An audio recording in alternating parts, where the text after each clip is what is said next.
حياؤه يربو على العذراء.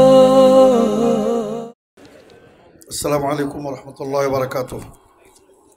إن الحمد لله والصلاة والسلام على رسول الله أما بعد أعوذ بالله من الشيطان الرجيم. اليوم أكملت لكم دينكم وأتممت عليكم نعمتي ورضيت لكم الإسلام دينا. وقال سبحانه وتعالى يوم تبيض وجوه وتسود وجوه. আলহামদুলিল্লাহ, আজকের এই ঐতিহাসিক ইসলামী সম্মেলনের আমাদের অত্যন্ত সুপ্রিয় স্নেহধন্য সভাপতি ফজিলাতুল শাইখ Saiful Islam Khan Madani, chairman the message foundation Bangladesh, বয়সে তরুণ নবীন কিন্তু মাশাআল্লাহ জ্ঞান গরিমায় অনেক পরিপক্ক, পৃথিবীর শ্রেষ্ঠ ইসলামী শরীয়তের বিশ্ববিদ্যালয় মদিনা ইসলামী বিশ্ববিদ্যালয় থেকে মুমতাজ গ্রেডে মানে আউটস্ট্যান্ডিং গ্রেডে যিনি ডিগ্রি অর্জন করেছেন শেখ সাইফুল ইসলাম খান মাদানী আলহামদুলিল্লাহ বিভিন্ন সমাজ কল্যাণমূলক মানব কল্যাণমূলক তিনি কর্মকাণ্ডে জড়িত আছেন আলহামদুলিল্লাহ।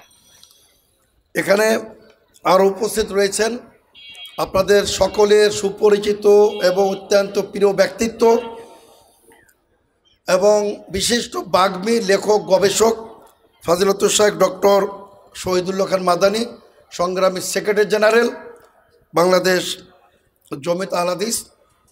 আরও দেশ বরেণ্য উলামায়ে কেরাম আলোচনা পেশ করেছেন Sheikh doctor Saifullah Madani, Sheikh doctor Abu Bakr Mohammad Zakaria, Sheikh Ehsanullah, Sheikh Ishaq বিন এরশাদ মাদানী, শেখ ডক্টর আব্দুল আল কাফি আল মাদানী, শেখ আব্দুর রউফ মাদানী সহ এখানে অসংখ্য উলামায়ে কেরাম এখানে বসে আছেন।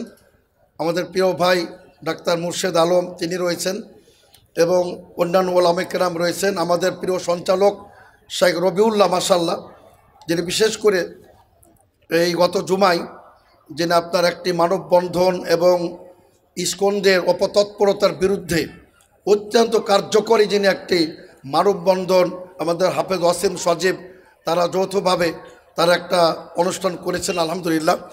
এবং সম্মানিত তাওহীদবাদী উপস্থিতি এবং মুসলিম ভ্রাতৃমণ্ডলী আলহামদুলিল্লাহ। আমি একটা কথা বলতে চাই, এই যে দেশ বরেণ্য উলামায়ে কেরাম এখানে রয়েছেন আলহামদুলিল্লাহ, আরবি ভাষায় বলে বাকাতুম মিনাল উলামা আল মাশায়েখ, এক গুচ্ছ দেশ বরেণ্য উলামায়ে কেরাম।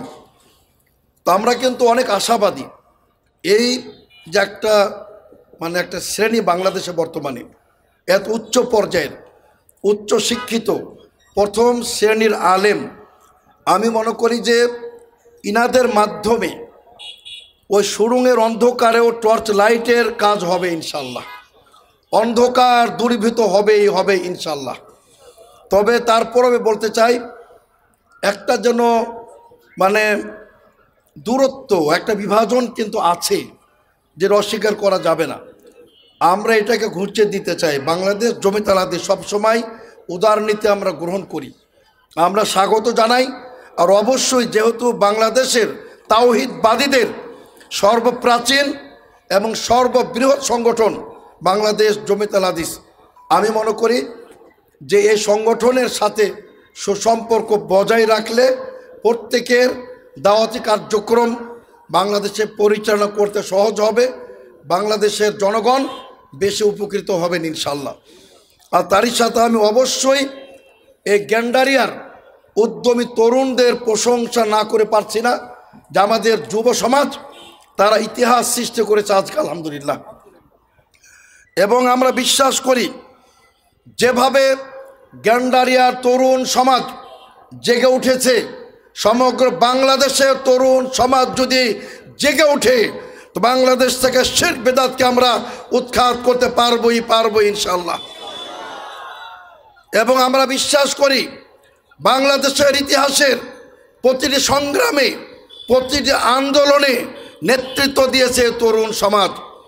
ভাষা আন্দোলন, মুক্তিযুদ্ধ, আর বিশেষ করে 5ই আগস্টের সে দ্বিতীয় স্বাধীনতার স্বাদ পাইয়ে দিয়েছে এ বাংলাদেশের দামাল তরুণ এবং তরুণীরা, সম্মানিত সুধীবৃন্দ, আমরা বিশ্বাস করি এভাবে সমগ্র বাংলাদেশের তাওহীদি জনতা যদি জেগে ওঠে, ইনশাআল্লাহ বাংলাদেশের 1 ইঞ্চি মাটিও আমরা কাউকে দখল করতে দিব না ইনশাআল্লাহ।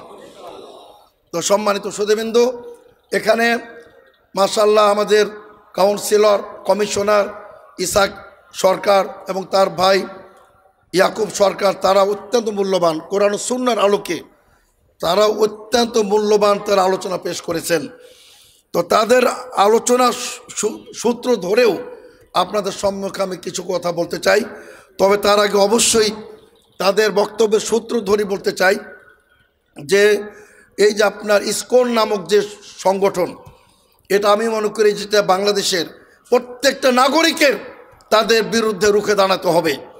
এমনকি আমি মনে করি সনাতনী ধর্মের আমাদের ভাইয়েরা তারাও তাদেরকে সমর্থন করতে পারেন না। তার কারণ আমরা মুসলিম হয়ে আমরা যেভাবে জেএমবিকে সমর্থন করি নাই, হরকাতুল জিহাদকে সমর্থন করি নাই, এভাবে হিন্দু ভাইয়েরাও ইসকনকে সমর্থন করতে পারে না। তার কারণ তারা দেশ ও জাতির শত্রু, তারা বাংলাদেশের শত্রু, তারা বাংলাদেশকে তারা বিভাজন সৃষ্টি করতে চায়, তথাকথিত হিন্দু রাষ্ট্র গঠনের তারা পায়তারা করতে চায়, আর স্বৈর শাসনের নীল নকশা বাস্তবায়ন করতে চায়। বাংলাদেশের জনগণ তা হতে দিবে না ইনশাআল্লাহ। তো সম্মানিত সুধীবৃন্দ, আজকে আপনারা অনেক মূল্যবান বিষয়ের উপর আলোচনা শুনেছেন। আমাকে আলোচ্য সূচি দেওয়া হয়েছে বেদাতের ভয়াবহতা। তো সম্মানিত সুধীবৃন্দ, ইসলামের অসংখ্য সৌন্দর্য, এটা বলে শেষ করা যাবে না। ইসলামের আদর্শ, সুমহান আদর্শ, সৌন্দর্য, মাহাসিন, এটা বলে শেষ করা যাবে না। তার মধ্যে একটি হলো এটা একটি পরিপূর্ণ জীবন ব্যবস্থা, দ্বীনুল কামিল, আল ইয়াউমা আকমালতু লাকুম দীনাকুম ওয়া আতমামতু আলাইকুম নি'মাতি ওয়া রাদিতু লাকুমুল ইসলাম দীনা। আল্লাহ রাব্বুল আলামিন তিনি ঘোষণা প্রদান করেছেন যে আজকের ঐতিহাসিক দিনে, সে হাজ্জাতুল বিদার দিনে আল্লাহ তাআলা আয়াত অবতীর্ণ করেছেন যে আজকের দিনে আমি ইসলামকে পরিপূর্ণ জীবন ব্যবস্থা ঘোষণা করলাম। তার কারণ এখানে কোনো জিনিসের অভাব নাই। আমাদেরকে কোরআন এবং সুন্নাহর বাইরে যাবার কোনো অবকাশ নাই। এমনকি তাওরাত, ইনজিল, জাবুর এবং পৃথিবীর যে কোনো ধর্মগ্রন্থের আমাদের কোনো প্রয়োজনীয়তা নাই। ইসলাম একটি পরিপূর্ণ জীবন ব্যবস্থা। আল কোরআন এবং বিশ্বনবীর শাশ্বত মহাবাণী, সেই আর সুন্নাহ আমাদের যথেষ্ট, সম্মানিত সুধীবৃন্দ। তো সে আলোকে আমি আপনাদের সম্মুখে বলতে চাই যে আমাদের প্রিয় নবী মুহাম্মদ সাল্লাল্লাহু আলাইহি ওয়াসাল্লাম প্রত্যেকটা বক্তব্যে তিনি ঘোষণা করেছিলেন ওয়াশাররুল উমুর মুহদাসাতুহা ওয়া ইয়াকুম ওয়া মুহদাসাতুল উমুর। সবচেয়ে জঘন্য, আল্লাহর জমিনে সবচেয়ে নিকৃষ্ট কাজ হলো নতুন কিছু শরীয়তে আবিষ্কার করা। এখানে আমাদের বক্তব্য, সম্মানিত সুধীবৃন্দু, আমরা ব্যক্তিগত আমরা আপনার চরিত্রে লেপন দিতে চাই না, ব্যক্তিগত আমরা কোনো আক্রোশ করতে চাই না, কিন্তু আমরা একটা নির্ভেজাল দিন, বিশুদ্ধ দিন, স্বচ্ছ দিন, যে দিন নিয়ে প্রেরিত হয়েছিলেন বিশ্বনবী মুহাম্মদ সাল্লাল্লাহু আলাইহি ওয়াসাল্লাম, সে দিনকে আমরা বাংলাদেশের বুকে প্রতিষ্ঠা করতে চাই। সম্মানিত সুধীবৃন্দু, যেখানে কোনো শিরক থাকবে না, যেখানে কোনো বেদাত থাকবে না, একেবারে নির্ভেজাল বিশুদ্ধ দিন, এটা আমরা প্রচার করতে চাই। সম্মানিত সুধীবৃন্দু, আর একটা কথা আপনি মনে রাখবেন, আল্লাহ রাসূল সাল্লাল্লাহু আলাইহি ওয়াসাল্লাম এমন একটা নীতিমালা বলে দিয়েছেন, একটি মাত্র শব্দ কিয়ামত পর্যন্ত সকল বেদাতীদের মুখোশ উন্মোচন করে দেবে। একটি মাত্র শব্দ, বিশ্বনবীর হাদিস, মান আহদাসা ফি আমরিনা হাদা, যে কেউ কোনো ব্যক্তি আমাদের শরীয়তে নতুন কিছু আবিষ্কার করবে, সেটা প্রত্যাখ্যানযোগ্য হবে, ছুঁড়ে ফেলা যাবে, সেটা আমল করা যাবে না। এই যে একটা নীতিমালা, সম্মানিত সুধীবৃন্দু, এজন্য আমাদের বড় আফসোস লাগে, বাংলাদেশের অধিকাংশ আলেম তার বেদাতের সংজ্ঞাই তারা জানে না। বেদাত কাকে বলে? তারা আমাদের প্রতি বিদ্রুপ করে। আপনারা যদি বলেন সবই বেদাত, তাহলে আপনারা ইন্টারনেট কেন চালান, মোবাইল কেন ব্যবহার করেন, তারপর আপনার এই সে ফ্যানের বাতাস কেন ভোগ করেন, এয়ার কন্ডিশন কেন ব্যবহার করেন, প্লেনে কেন উঠেন, তার মানে উনি বেদাতটা বুঝেনি না। বেদাত কাকে বলে? বেদাত বলে শরীয়তে নতুন কিছু আবিষ্কার করা। যেমন আপনি আবিষ্কার করেছেন বিশ্বনবীর মহাব্বতের নামে মিলাদ, এটা কোথায় পেয়েছেন? আমি অবশ্যই বলেছি আমরা কারো প্রতি আক্রমণ করতে চাই না, কিন্তু আমরা জানতে চাই, অত্যন্ত বিনয়ের সাথে জানতে চাই যে আল্লাহ রাসূল সাল্লাল্লাহু আলাইহি ওয়াসাল্লাম স্বয়ং তিনি কি নিজের জন্মদিবস আল মাউলিদুন নববী শরীফ নামে যেটা পরিচিত, উনি কি কখনো উদযাপন করেছিলেন? আবু বকর সিদ্দিক, উমর ফারুক এবং খোলাফায়ে রাশিদিন, সাহাবা কেরাম, চার ইমাম, তারা কি আল্লাহ রসুলের মহব্বতের নামে জীবনে তারা মিলাদ উদযাপন করেছিলেন? কেউ কি তারা কিয়াম করেছিলেন? একটা চেয়ার রেখেছিলেন, আল্লাহ রসুল আসবেন, আপনি কেন রাখেন? এই প্রশ্নগুলি আমরা যদি করি সম্মানিত শ্রোতাবৃন্দ, আপনাদের কাছে প্রকাশিত হয়ে যাবে, একেবারে প্রস্ফুটিত হয়ে যাবে যে ইসলামে বেদাতের কোনো অংশ নাই সম্মানিত শ্রোতাবৃন্দ। কিন্তু আমরা কেন করি সম্মানিত শ্রোতাবৃন্দ, সেটাও আল্লাহ তাআলা বলে দিয়েছেন। আল্লাহ তাআলা কি বলেছেন যে আফামান যুয়্যিনা লাহু সু আমালিহি, তাদের খারাপ কৃতকর্মগুলিকে সুশোভিত করে দেওয়া হয়। কে করে? আল্লাহ তো অন্য জায়গায় বলছেন ওয়াযায়্যানা লাহুমুশ শাইতানু আমালাহুম, শয়তান তাদের কাজকে সুশোভিত করে দেয় এবং তারা মনে করে যে আমরা অতীব শুভ কাজ করতেছি, নেকির কাজ করতেছি, কল্যাণমূলক কাজ করতেছি, বিশ্বনবীর মহব্বতের নামে আমরা মিলাদ উদযাপন করতেছি। তো সম্মানিত শ্রোতাবৃন্দ, এ ভাব আমি বলতে চাই বাংলাদেশের ইসলাম আর আল্লাহ রাসূলের ইসলামের মধ্যে যোজন যোজন পার্থক্য রয়েছে সম্মানিত শ্রোতাবৃন্দ।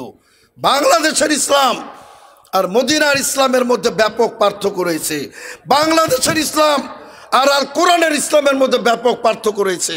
বাংলাদেশের ইসলাম আর বিশ্বনবীর সহিহ হাদিসের ইসলামের মধ্যে ব্যাপক পার্থক্য রয়েছে সম্মানিত শ্রোতাবৃন্দ। সৌদি আরবের প্রখ্যাত মুহাদ্দিস আল্লামা আব্দুর রাজ্জাক আল বদর হাফিজ জিজ্ঞেস করা হয়েছিল যে মদিনাবাসী আল্লাহ রাসূলের জন্মদিবস কেন উদযাপন করেন না, তারা কেন মিলাদ পালন করেন না? তিনি বলেছিলেন লিয়ান্না আহলাল মদিনা ইউহিব্বুনা রাসূল সাল্লাল্লাহু আলাইহি ওয়াসাল্লাম, কেননা মদিনাবাসী আল্লাহ রাসূলকে প্রকৃত অর্থে ভালোবাসেন, সুতরাং তারা মিলাদ উদযাপন করেন না। এটি কিন্তু সঠিক উত্তর সম্মানিত শ্রোতাবৃন্দ। আমার ইমান আপনার ইমান তো সাহাবা কেরামের চেয়ে বেশি নয়, সুতরাং তারা যেহেতু মিলাদ করেন নাই, কেউ না আমি করব সম্মানিত শ্রোতাবৃন্দ। আমরা আপনাদের শুধু বিবেকটাকে নাড়া দিতে চাই সম্মানিত শ্রোতাবৃন্দ। আর আরেকটু কথা বলতে চাই যে যারা সমাজে বেদাত সৃষ্টি করবে এদের পরিণতি এতটা মারাত্মক হবে। আপনি সূরাতুন নাহাল পড়ে দেখবেন, সূরাতুন নাহালের 25তম আয়াত। নাহাল মানে মৌমাছি। আল্লাহ রাব্বুল আলামিন মৌমাছির নামে একটি সূরা অবতীর্ণ করেছেন। আল্লাহ তাআলা বলছেন সেখানে যারা সমাজে বেদাত ছড়ায়, যারা সমাজে শিরক ছড়ায়, যারা সমাজে পত্তলিখিত ছড়ায়, যারা সমাজে মূর্তি পূজা ছড়ায়, আল্লাহ রাব্বুল আলামিন তাদের ব্যাপারে বলছেন লিয়াহমিলু আউজারহুম কামিলাতান, তারা তাদের নিজের পাপ পরিপূর্ণভাবে বহন করবে। ওয়ামিন আউজারিল্লাযিনা ইউদিল্লুনাহুম বিগাইরি ইলমিন, আর ওই সমস্ত লোকদের পাপ বহন করবে যাদেরকে তার পথভ্রষ্ট করে দিয়েছে, তাদের সকলের পাপ তাকে বহন করতে হবে। এজন্য সম্মানিত শ্রোতাবৃন্দ, একজন পথভ্রষ্টকারী আলেম সে শুধু নিজের পাপ বহন করবে না, সে তার মাধ্যমে যত লক্ষ লক্ষ লোক গুমরা হয়েছে সকল এই গুমরা লোকের পাপ তাকে বহন করতে হবে সম্মানিত শ্রোতাবৃন্দ। এজন্য বলা হয় আলেমরা হলেন জাহাজের নাবিক। নাবিক যদি দক্ষ হয় সেই আটলান্টিক মহাসাগর উত্তাল সমুদ্রকে পার করে সে আপনার সৈকতে শুকনা নিয়ে চলে যাবে, তাওহীদবাদী যদি নাবিক হয়। কিন্তু বেদাতেও যদি হয় তাহলে কিন্তু আপনার সে মাঝপথে মাঝ সাগরে নৌকা ডুবিয়ে দিবে সম্মানিত শ্রোতাবৃন্দ। এর জন্য আমরা বলতে চাই যে আপনার তাওহীদবাদী ইমাম আলেম যদি না হয়, আল্লাহ রাসূল সাল্লাল্লাহু আলাইহি ওয়াসাল্লাম বলেছেন যে আমি দাজ্জালের চেয়েও মারাত্মকভাবে ভয় করি এই পথভ্রষ্ট আলেমদেরকে। তার কারণ তারা শুধু একজন পথভ্রষ্ট থাকে না, আপনি একটা অন্যায় করলে আপনার মধ্যে সীমাবদ্ধ থাকে, কিন্তু একজন আলেম যখন বেদাত করে মানুষকে আহ্বান করে। একজন আলেম যখন বলে আল্লাহর ধন মোহাম্মদকে দিয়ে আল্লাহ গেছেন গায়েব হয়ে, আর মোহাম্মদের ধন খাজাকে দিয়ে খাজা বাবা শুয়ে রয়েছেন আজমেরে, কেউ ফিরে না খালি হাতে খাজা বাবার দরবার হতে, এটাকে কোনো মুসলমানের আকীদা হতে পারে? এটা কোনো মুসলমানের আকীদা হতে পারে না। তারা যতই লম্বা জুব্বাধারী হোক, যত বড় দাড়ি হোক, যত বড় পাগড়িধারী হোক, কিন্তু তারা আল্লাহকে ফুতুর করে দিচ্ছে যে আল্লাহ তাআলা তার ধন মোহাম্মদকে আল্লাহ তাআলা নিঃস্ব হয়ে গেছেন, আর মোহাম্মদ সাল্লাল্লাহু আলাইহি সাল্লাম খাজা বাবাকে দিয়ে মোহাম্মদ সাল্লাল্লাহু আলাইহি সাল্লাম গায়েব হয়ে গেছেন। এই জাতীয় আকীদা তার যতই সুললিত কণ্ঠ হোক, যতই সুমধুর কণ্ঠ হোক, যতই চাপাবাজি করুক, এটা কোনো মুসলিম বিশ্বাস করতে পারে না। সম্মানিত শ্রোতাবৃন্দ, যেমন এক বক্তা বলেছেন, আব্বাসী সাহেব বলেছেন বিনা দলিলেই নাকি মিলাদ ফরজ, নাউজুবিল্লাহ। এজন্য সম্মানিত শ্রোতাবৃন্দ, আমরা প্রকৃত বিশ্ব নবীর আশিক বলেন বা প্রেমিক বলেন, আল্লাহ রাসূলের মহব্বতকারী বলেন, প্রকৃত অর্থে হতে হবে। সম্মানিত শ্রোতাবৃন্দ, শুধু আপনার মিলাদ করলেন আর চুমু খেলেন, সেই আসলে তারা প্রকৃত অর্থে আল্লাহ রাসূলের তারা মহব্বতকারী নয়। তবে আপনি মনে রাখবেন, আপনি যদি আল্লাহ রাসূল সাল্লাল্লাহু আলাইহি সাল্লামকে প্রকৃত অর্থে ভালোবাসতে পারেন, তাহলে ইনশাআল্লাহ এই ভালোবাসা আপনাকে আল্লাহ তাআলা আপনাকে জান্নাতে নিয়ে যাবেন ইনশাআল্লাহ। তো সম্মানিত শ্রোতাবৃন্দ, আমি আপনাদের সামনে শুধু একটা কথা বলতে চাই। সহিহ বুখারী মুসলিমের একটি হাদিস আর কোরআনে কারিমের সূরা আল ইমরানের 106 নম্বর আয়াতের অংশ বলেই আমি আলোচনা শেষ করব ইনশাআল্লাহ। দেখুন আল্লাহ রাব্বুল আলামিন বা আপনার এখানে আল্লাহ রাসূল সাল্লাল্লাহু আলাইহি ওয়াসাল্লাম কি বলছেন।